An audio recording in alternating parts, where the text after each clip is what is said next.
Isso é o lobby. Deu para entender? Uhum. Você, como político, você não vai priorizar questões sociais. Você vai priorizar questões de determinados grupos econômicos.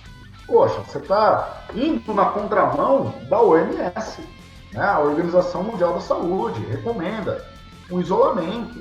Os países que fizeram a quarentena adequada já estão saindo da quarentena. São países capitalistas, tá? Mas não há esse capitalismo voraz, que é o capitalismo norte-americano, que é o modelo que os empresários brasileiros eles querem seguir. De certa forma, é triste, né? Essas mortes que tiveram em relação ao Covid.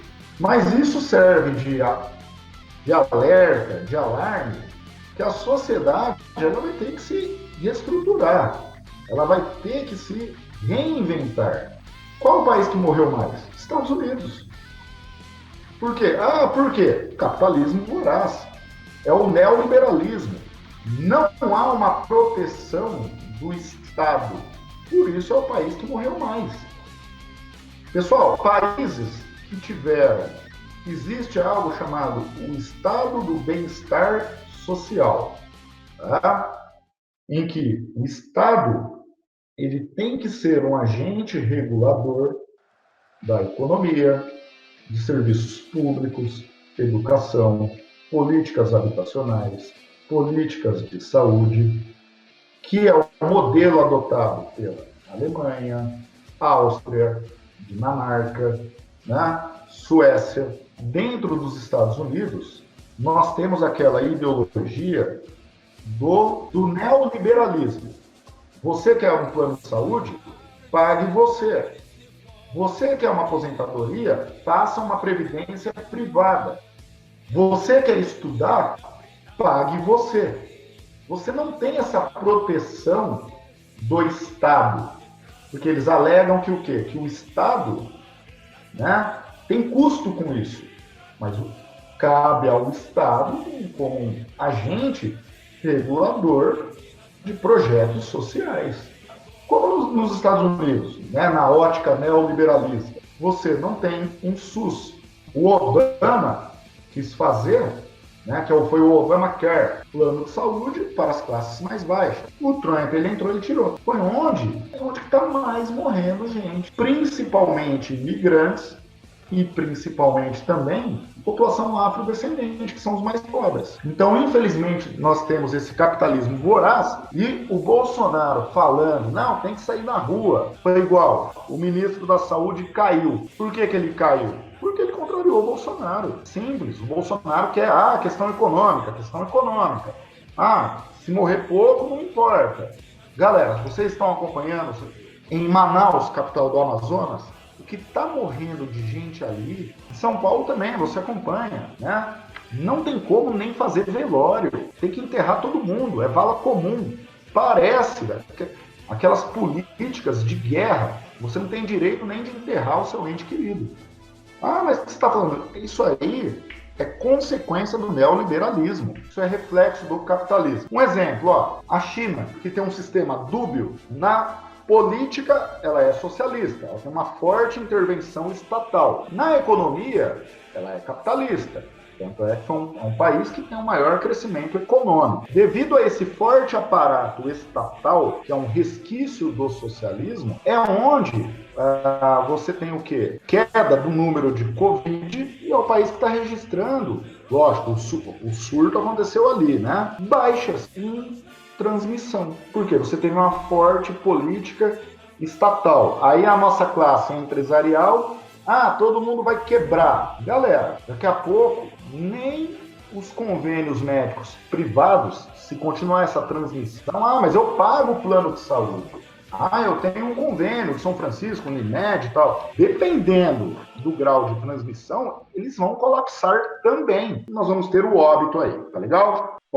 É a B, a alienação do trabalho, que fragmenta as etapas produtivas e controla o movimento dos trabalhadores. Então, por exemplo, dentro do capitalismo, nós vamos ter o Taylorismo. Então vamos lá, eu como operário, coloco só o volante, é a alienação do trabalho, eu sou apto, eu fico refém do patrão, eu sou apto em apenas uma etapa da produção.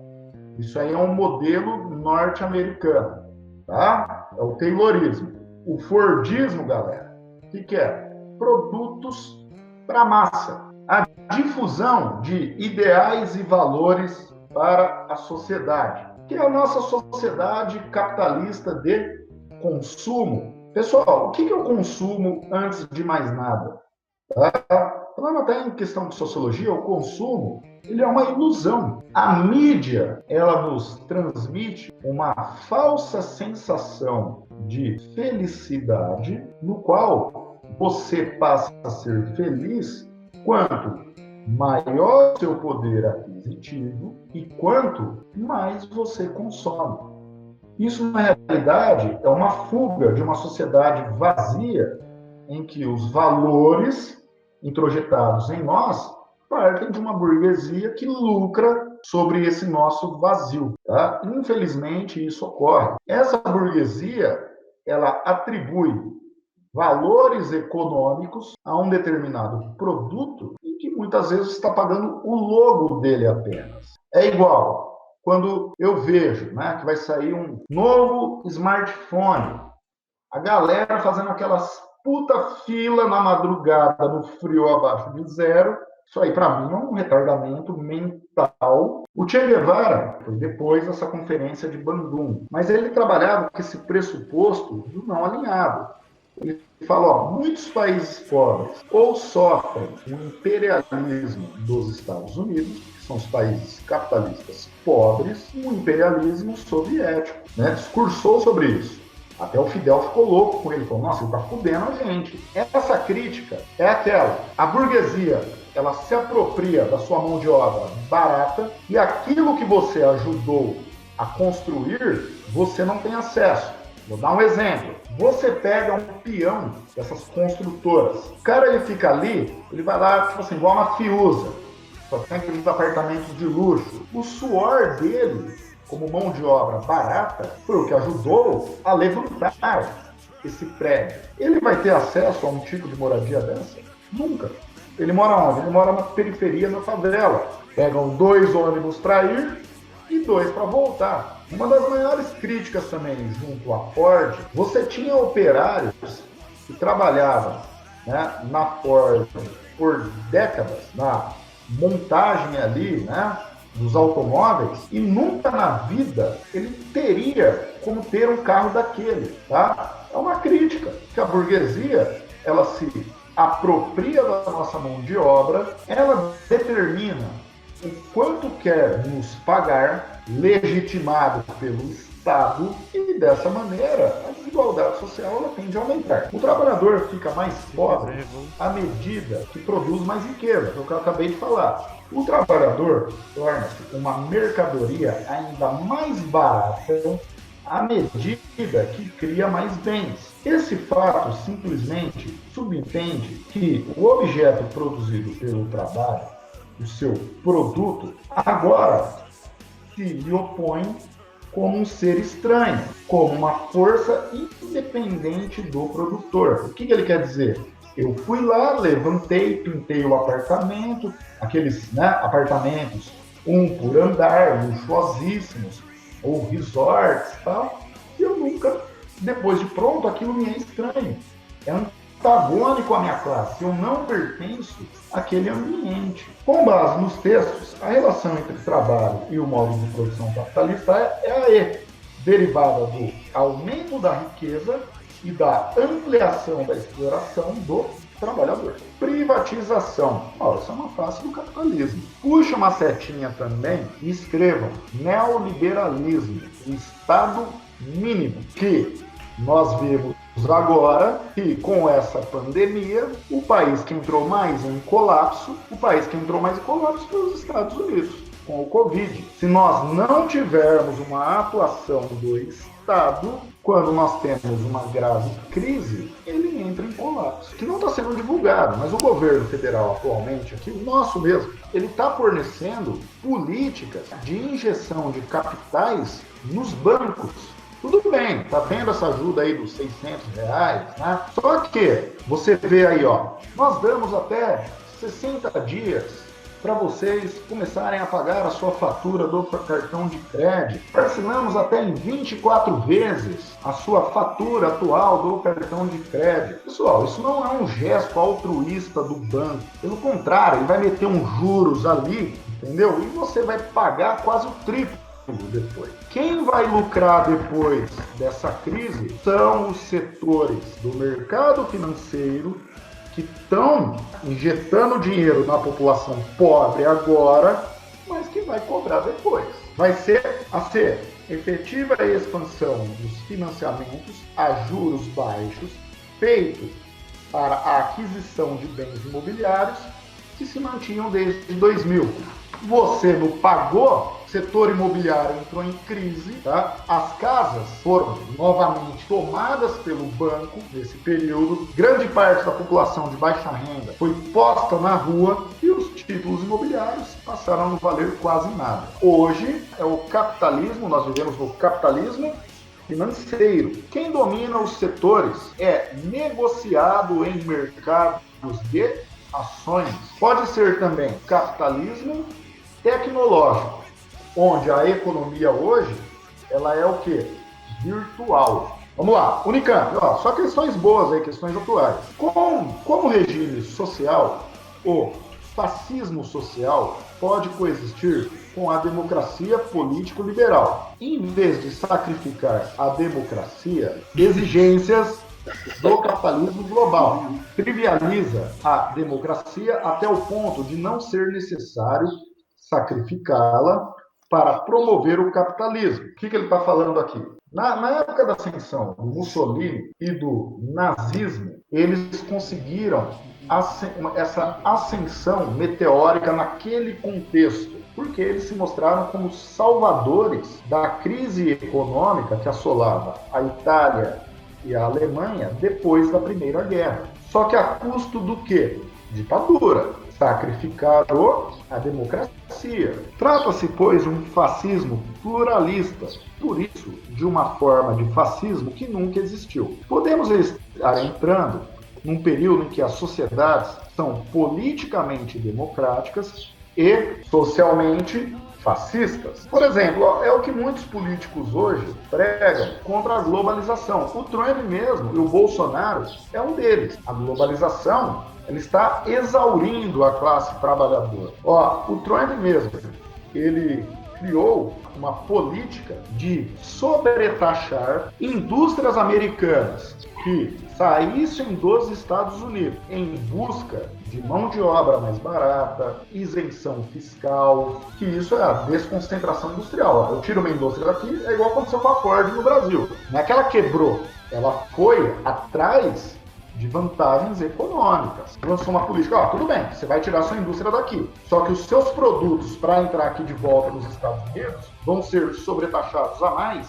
em 25%. Aceitação social que banaliza a democracia em função do capitalismo global. Seria então a alternativa B. Os capitais que ganham com a produção e a exploração do espaço urbano agem em função de seu valor de troca. Para o capital, a cidade é uma mercadoria. Exemplo, galera. Quantos empreendimentos vocês não estão vendo aí, onde você tem a especulação imobiliária, onde você tem construtoras que especulam se apropriando do espaço urbano, compram lotes a preços extremamente baixos e depois do empreendimento pronto, você vende a custos exorbitantes. Tudo bem, o Minha Casa e Minha Vida, que é uma política implantada aí no governo do PT, para que a população de classe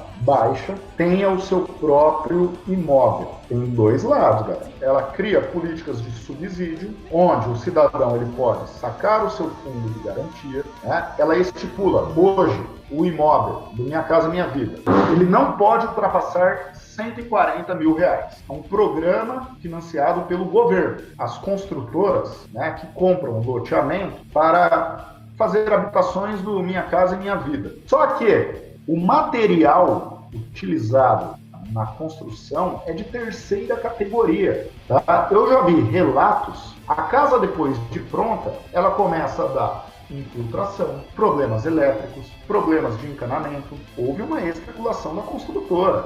Ela forneceu o imóvel ali para aquela classe de baixo poder aquisitivo, só que com materiais de quinta categoria. É a especulação financeira sobre o espaço urbano. Você tem também, né, para uma população de classe média ou mais abastada. Olha como que é a especulação. Você já deve ter visto propaganda. Compre o seu imóvel na planta. Você começa a pagar uma habitação em que ela nem foi construída ainda. As construtoras, elas se apropriam do seu dinheiro, fazem o empreendimento e tem lucros exorbitantes em relação a isso. Pessoal, por que a China, hoje, né, no capitalismo global, ela se destaca como uma grande potência econômica? Em 77, a China ela começa a promover a sua abertura econômica, um Estado socialista forte, mas na economia ela passa a se abrir para o capitalismo. Ela cria áreas industriais em seu território em que as multinacionais poderiam se instalar em seu território. Ela abre a sua economia, porém não abre a sua política. O presidente não é eleito pelo povo, é eleito pelo Partido Comunista Chinês. 4. Devido ao processo de mundialização da economia, podemos afirmar que as empresas transnacionais, é que eu acabei de falar, dispõem de grande mobilidade territorial. Então vamos lá, foi igual que aconteceu. A Ford, ela fechou a sua unidade em São Bernardo, foi para algum país da orla asiática, atrás do quê? Vantagens econômicas. Só que o lucro, o investimento vai para lá. Todo investimento você espera um lucro. Ele volta, então, para o país de origem. Cálculo do PIB distribuído à população em 2013. Os países são em marrom, né? Hoje Venezuela entraria aqui nesse mapinha aqui. Podemos afirmar que, pessoal, a concentração de riqueza ocorre nos países desenvolvidos que apresentam produção intensiva do capital, ciência e tecnologia. Questão atual aí. A cidade de Hamburgo fica na Alemanha, é a mais rica da Europa. Exige a mais alta proporção de milionários, como a mais elevada incidência de beneficiários de assistência pública da Alemanha, um Estado forte, políticas de distribuição de renda. Nova York concentra a maior quantidade de ricos do planeta, mas também um dos maiores exércitos de pessoas sem tetos do hemisfério ocidental. Morador de rua mesmo, cara fudido. Não há declínio econômico nesses países, até a crise aí do Covid, que traz retrocesso na desarticulação do Estado do bem-estar social. Foi aquilo que eu acabei de falar, mas por que a produção de riqueza em países desenvolvidos está gerando mais pobres, além do conflito de classe? Cite outro conflito social observado em Nova York, que também é condicionado para a geração de pobreza. Vão responder na área. O fato do aumento dos pobres, principalmente nos Estados Unidos, está relacionado ao neoliberalismo, vírgula, ou seja, vírgula, o Estado mínimo, vírgula, no qual não há política em investimentos sociais para as camadas mais pobres da população, vírgula. Tal fato pode ser evidenciado no maior número de mortes pelo Covid em função da ausência de políticas em saúde pública. Pessoal, ele faz uma outra pergunta, um outro conflito. Bom, estou fazendo de cabeça aqui. Observa-se que a discriminação racial e social ocorre para as classes afrodescendentes e de imigrantes. Ponto final. A B. O que é o estado do bem-estar social? Dê um exemplo de recuo do estado do bem-estar social. Vamos lá. O estado de bem-estar social é a intervenção de políticas estatais em setores sociais, vírgula, como dois pontos. Políticas de geração de emprego, vírgula. Saúde pública de qualidade a todos, vírgula. Políticas previdenciárias a todos os trabalhadores, vírgula. Educação pública e de qualidade a todos, vírgula. Políticas habitacionais, etc. Ponto na mesma linha, galera. Em muitos países, em função da lógica capitalista, observa-se um desmonte do Estado em políticas sociais, como dois pontos. A privatização do sistema de saúde e de ensino. Então, o que é a privatização, galera? É você tornar privado aquilo que era público. O Estado, ele deixa de atuar, não é um Estado forte, é um Estado mínimo. É igual, ó, a CPFL e o Banespa, que hoje é o Santander, pertencia ao governo do estado de São Paulo. Hoje são empresas privadas, onde grupos financeiros lucram de forma astronômica, tanto com a CPFL como também com o banco. Vamos lá, nós tínhamos também no estado a nossa Caixa, nosso banco, que era um banco estatal. Ele só não foi privatizado porque não deu tempo, mas ele foi encampado pelo Banco do Brasil. Hoje pertence à União, não pertence mais ao estado de São Paulo. Privatização das redes de transmissão de telefonia, que antes pertencia ao estado, hoje pertence a grupos privados. Então, você tem um desmonte do Estado. Vamos lá, né? O que muitos querem também, privatizar o sistema educacional, principalmente o superior, tem que privatizar, cobrar a mensalidade do aluno. Isso seria o Estado mínimo. Pessoal, boa semana para vocês aí. Falou, abração, galera.